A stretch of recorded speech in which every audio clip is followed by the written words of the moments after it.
Welcome dear rockets. आज हम देखने वाले हैं मजे या तू। मूवी की शुरुआत में एक छोटे से गांव का सीन दिखाते हैं जहां पर उम्मी अपने पापा वेणुगोपाल और माँ अनीता के साथ बहुत खुशी से रहती है। एक्चुअली उम्मी अपनी माँ से ज्यादा अपने पापा से प्यार करती है क्योंकि उसके पापा हमेशा उसकी बहुत केयर करते हैं और उसका बहुत ख्याल रखते हैं। जैसे पढ़ाई में मदद करना, मस्ती करना, यही नहीं एक दोस्त की तरह उन दोनों का रिश्ता होता है जिस वजह से उन दोनों की काफी जमती है। चलिए अभी बात करते हैं अनीता की, जो एक हाउसवाइफ है और काफी हार्ड वर्किंग भी, और वो हमेशा उम्मी को उसकी शैतानियों के लिए डांटती रहती है। थोड़ी देर बाद उम्मी भी स्कूल जाने के लिए रेडी होती है और ये दोनों मियाँ बीवी भी अपने काम के लिए निकल जाते हैं। अब ड्यूटी पर जाने के लिए गोपाल बस में आता है जहाँ पर एक लड़की को खड़ी देखकर वो उसे अपनी बाजू वाली सीट पर बैठने के लिए कहता है, जो कि उसकी माँ को अच्छा नहीं लगता और उसकी माँ उस लड़की को अपने पास बुला लेती है। और फिर ये देखकर गोपाल को बहुत ज्यादा गिल्टी फील होता है कि मैं तो उसकी मदद करना चाहता था। अगले दिन हम कॉलेज का एक सीन देखते हैं जहाँ पर अनीता की फ्रेंड सुमा लड़कियों पर हो रहे अत्याचार पे एक स्पीच दे रही होती है और अनीता भी वहाँ पर मौजूद होती है। तभी उसे गोपाल कॉल करता है और वो सुमा से मिलकर गोपाल के साथ वहाँ से चली जाती है। अब दोनों एक बड़ी सी शॉप पर पहुँचते हैं जहाँ हमें पता चलता है कि आज उम्मी का बर्थडे है, जिसके बर्थडे का सारा सामान लेने के लिए ही ये दोनों यहाँ पर आए हैं।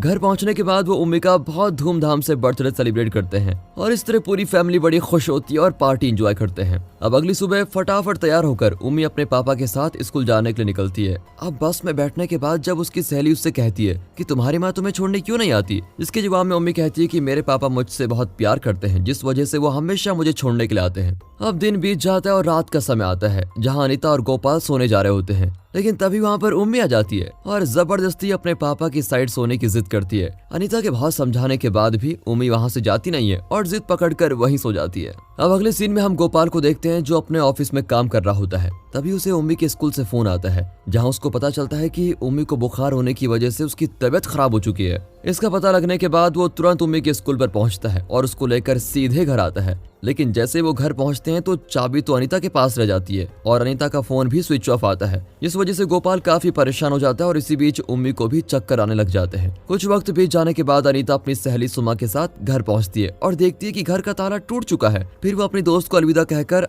जब घर के अंदर पहुंचती है तो उम्मी को बीमार देखकर बहुत दुखी होती है और गोपाल भी उससे बहुत नाराज होता है क्योंकि एक तो वो जल्दी घर नहीं आई और ऊपर से उसका फोन भी स्विच ऑफ था। अब इसका कारण बताते हुए अनीता कहती है कि मेरे फोन में चार्जिंग कम थी। फिर दोनों में बात सुलझ जाती है। अगली सुबह अनीता कहीं जाने की तैयारी कर रही होती है, जिसको देखकर गोपाल पूछता है कि तुम कहाँ जा रही हो, जिसके जवाब में अनीता कहती है कि मैंने और मेरे दोस्त सुमा ने एक कपड़े की दुकान में पार्टनरशिप करने का सोचा है। लेकिन गोपाल उसको साफ साफ मना कर देता है कि कोई जरूरत नहीं है और कहता है कि मुझे सुमा में तो बिल्कुल भी विश्वास नहीं है, तो मत जाओ उसके साथ। लेकिन गोपाल की इन सारी बातों को इग्नोर करके वो फिर भी चली जाती है। इसके बाद वो और सुमा एक चीफ गेस्ट द्वारा अपनी शॉप की ओपनिंग करते हैं जहाँ काफी लोगों की शॉपिंग के लिए भीड़ हो जाती है। अब वहाँ से आने के बाद जब शाम को अनीता घर पहुँचती है तो घर पर ताला लगा होता है क्योंकि गोपाल अपनी बेटे के साथ अब तक घर नहीं पहुंचा और नए ताले की चाबी उसी के पास है। और फिर बहुत देर बाद जब गोपाल उम्मी के साथ घर नहीं आता तो अनीता अपने दोस्त को कॉल करके उसे वापस बुला लेती है और वहां से चली जाती है। इसके बाद बहुत वक्त बीत जाता है और अब अनीता गोपाल का रिश्ता भी काफी बिखर गया है और इस वजह से वो दोनों अलग अलग रहने लगते हैं।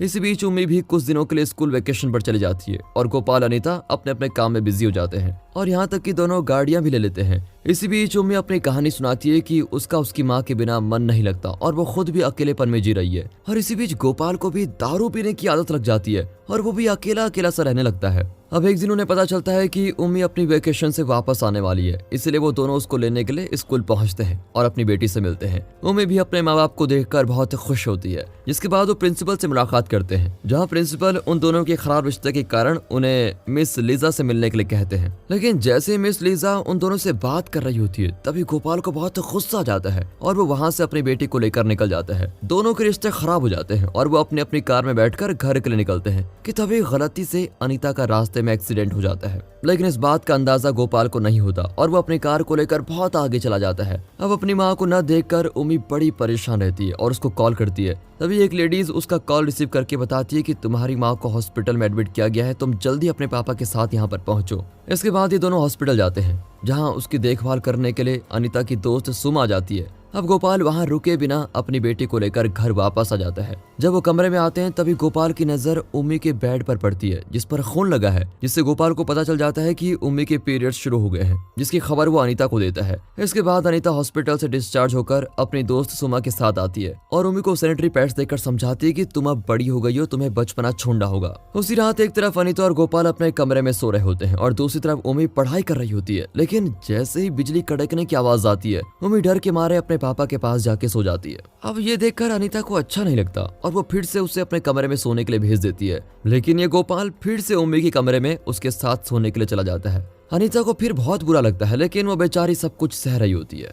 बढ़ती उम्र के साथ उम्मी 13 साल की हो जाती है और उसके पापा फिर उसका बर्थडे धूमधाम से सेलिब्रेट करते हैं। इस बार वो उसको एक साइकिल गिफ्ट करते हैं और इसी के साथ अनीता और गोपाल के रिश्तों में भी सुधार आ जाता है और वो एक दूसरे के साथ अब इंटीमेट भी होते हैं। अब अगले दिन एग्जाम के दरमियान उम्मी अपने टीचर से कहकर बाथरूम में जाती है जहां उसके पीरियड्स फिर से शुरू हो जाते हैं और अब वो कमजोरी के मारे बड़ा अजीब सा महसूस करने लगती है। अब क्लासरूम में आने के बाद जब टीचर वहां पर आती है तो फिर से उम्मी उसे बाथरूम में जाने के लिए परमिशन मांगती है। तभी वहां पर मौजूद एक लड़की कहती है कि टीचर ये अब तक 5 बार जा चुकी है, लेकिन टीचर उसकी प्रॉब्लम को समझते हुए उसको जाने के लिए कहती है। तभी रास्ते में अचानक उम्मी चक्कर आकर गिर जाती है, जिसके फौरन बाद उसे स्कूल में एडमिट किया जाता है और फिर जब डॉक्टर उसको चेक करते हैं तो वो डॉक्टर खुद हैरान हो जाता है, क्योंकि दोस्तों उम्मी के साथ कुछ ऐसा हुआ है जो अब तक हमें पता नहीं है। खैर अब डॉक्टर उम्मी के लिए लेडीज डॉक्टर को बुलाने के लिए कहते हैं क्योंकि ये केस और पेचीदा हो गया है। इसके बाद उम्मी की प्रिंसिपल अनीता को कॉल करके इमीडिएटली आने के लिए कहती है और दूसरी ओर मिस लीजा उम्मी से सवाल जवाब पूछने लगती है कि आखिर वो कौन सी बात है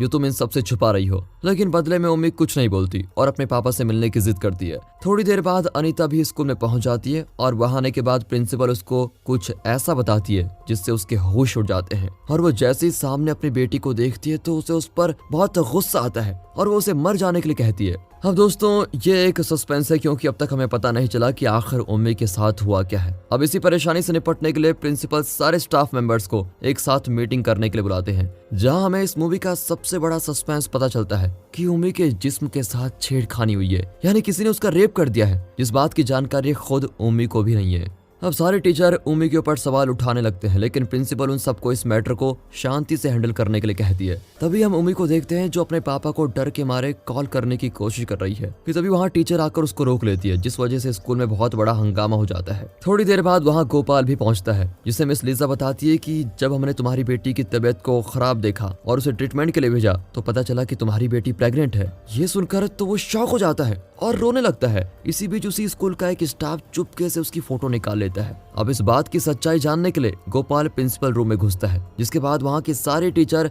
उसे जबरदस्ती पकड़कर घर भेज देते हैं। बाद में हमें उसी स्टाफ को दिखाते हैं जिसने गोपाल की चुपके से फोटो ली थी। इसके बाद वो उस फोटो पर अश्लील टाइटल डालकर उसे वायरल करवा देता है कि गोपाल ने ही अपनी बेटी का बलात्कार किया। अब गोपाल को देखते हैं जो गुस्से से घर की तरफ जा रहा है, तभी वो अपने मोबाइल पर वही फोटो देखता है जो उस स्टाफ ने वायरल करवा दी है और ये देखकर तो गोपाल के होश उड़ जाते हैं और उसको झटका भी लगता है। अब वो अपने एक दोस्त नारायण से मिलता है और वो दोनों क्लब में जाकर बैठते हैं, जहां नारायण और अनीता की बात होती है, जिसमें अनीता कहती है कि आपने जो सुना वो सच है। अब क्लब में बैठे सारे लोग गोपाल की तरफ गुस्से से देखने लगते हैं, जिससे गिल्टी फील होकर वो गुस्से से वहां से निकल जाता है और सीधे उम्मी की टीचर लीजा से मिलने की कोशिश करता है। लेकिन प्रिंसिपल मैडम नारायण को कॉल करके वहां पर बुलाती है और गोपाल को वहां से ले जाने के लिए कहती है। अब फिर से गोपाल नारायण के साथ उसी बार में जाता है जहाँ कुछ लोगों के साथ उसका झगड़ा हो जाता है और उसे वहां से भी निकाल दिया जाता है। अब अगले दिन हम अनीता और सुमा को एक हॉस्पिटल में देखते हैं, जहां वो उम्मी का ट्रीटमेंट कराने के लिए आई हुई है। तभी अचानक वहां गोपाल आ जाता है और उम्मी से मिलने की कोशिश करता है। इसी बीच अनीता और गोपाल के बीच बहुत बड़ी बहस भी हो जाती है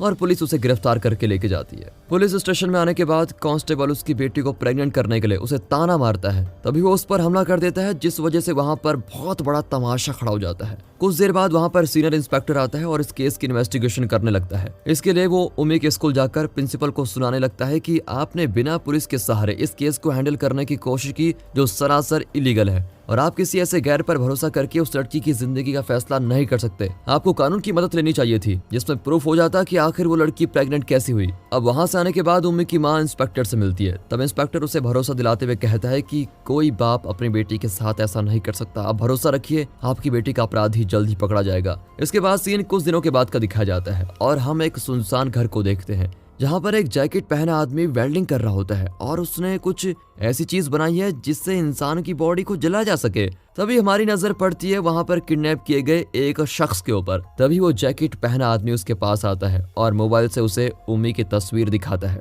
तभी कुछ तस्वीरें फ्लैशबैक की दिखाई जाती है, जहाँ हमें पता चलता है कि ये किडनैप किया गया आदमी और कोई नहीं, वही स्कूल का स्टाफ है जिसने गोपाल की तस्वीरें ली थी और उन्हें वायरल कर दिया था। इस वजह से लोग गोपाल को ही अपनी बेटी का रेपिस्ट मानने लगे थे। इस वजह से बेचारे की फैमिली को बहुत बेइज्जती सहनी पड़ी थी। और यही नहीं, उस जैकेट वाले आदमी का भी चेहरा सामने आता है और ये कोई और नहीं बल्कि गोपाल ही है, जिसने अपना बदला पूरा करने के लिए उसको पकड़ के रखा हुआ है। अब गोपाल उससे कहता है कि मेरी बेटी ने जब मुझे तुम्हारा नाम बताया कि तुमने उसके साथ ये नीच हरकत की है, तो उसी दिन मैंने ठान लिया था कि मैं तुम्हें जान से मार दूंगा। इसके बदले में अपराधी कहता है कि मैं सरेंडर करने के लिए रेडी हूँ, तुम मुझे कोई सी भी सजा दे दो लेकिन मुझे जान से मत मारो। लेकिन इस अपराधी ने उसकी बेटी का रेप किया था, जिस वजह से उसको बहुत तकलीफ हुई थी। इसलिए गोपाल उस पर दया न करते हुए उसे उस गैस चैम्बर के जरिए जलाकर जान से मार देता है। इसको देखकर तो सभी की रूह कांप जाती है। अब अपनी बेटी के बदले का प्रतिशोध लेने के बाद गोपाल उस मरे हुए स्टाफ की राख बाहर किसी बड़े नाले में बहा देता है और जाते जाते एक लाइन कह जाता है कि माँ का मतलब होता है सच और बाप का मतलब भरोसा। और इसी मेमोरेबल डायलॉग के साथ इस मूवी का दी एंड। तो दोस्तों एक बात तो क्लियर हो गई है कि गोपाल अपनी बेटी का आरोपी नहीं था, बल्कि बहुत ही होशियारी से उसे इस जाल में फंसाया गया था। लेकिन गोपाल ने भी बड़े अक्लमंद के साथ